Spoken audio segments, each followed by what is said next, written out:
go to throttle up to Dick Scobie, the mission commander, and at that point, the explosion occurred.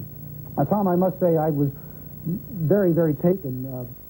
Columbia, if I recall correctly, had been delayed 6 times before its last mission. One thing small, nothing always of an enormous nature.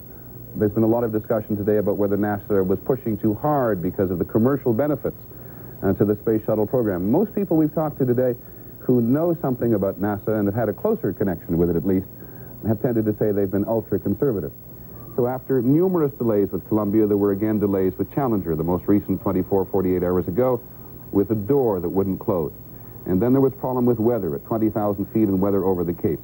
And then this morning with that clear blue sky of the Atlantic, with which Floridians at least are so familiar, the 7-man crew went to Challenger, got on board, strapped themselves in, and off they went. Here's what happened. And liftoff of the 25th Space Shuttle mission, and it has cleared the tower. Roger, roll, Challenger. Good roll program confirmed. Challenger now heading downrange.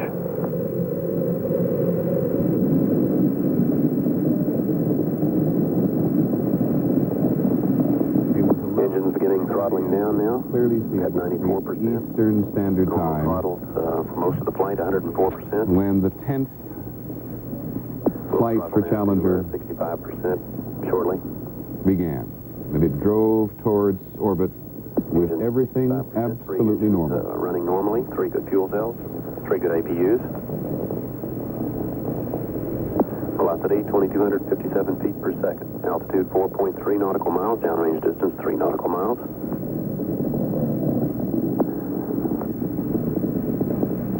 Engines throttling up. 3 engines now at 104%. Challenger, go at throttle up. Challenger, go at throttle up.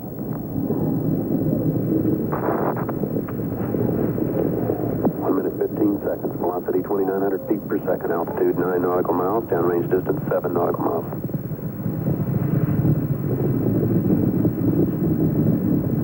Well, there are no more words required to describe to you what happened today. There cannot be anyone in the country today who does not have some sense, who does perhaps not rush to their television set to witness either for the first time or on the many times since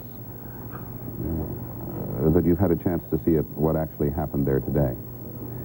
We do have one little piece that we've talked a little bit earlier today about speculation. Dr. Max Faget, who is the head of the team that designed the shuttle and who does not work for NASA now, said he does not believe that anything about the cause of the explosion can be discerned on these tapes that we have been seeing on the air.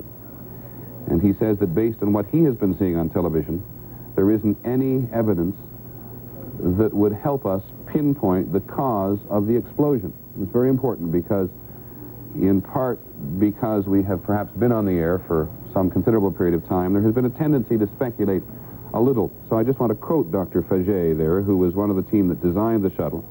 He does not believe that anything about the cause of the explosion can be discerned from any of the tapes that have been playing on the air.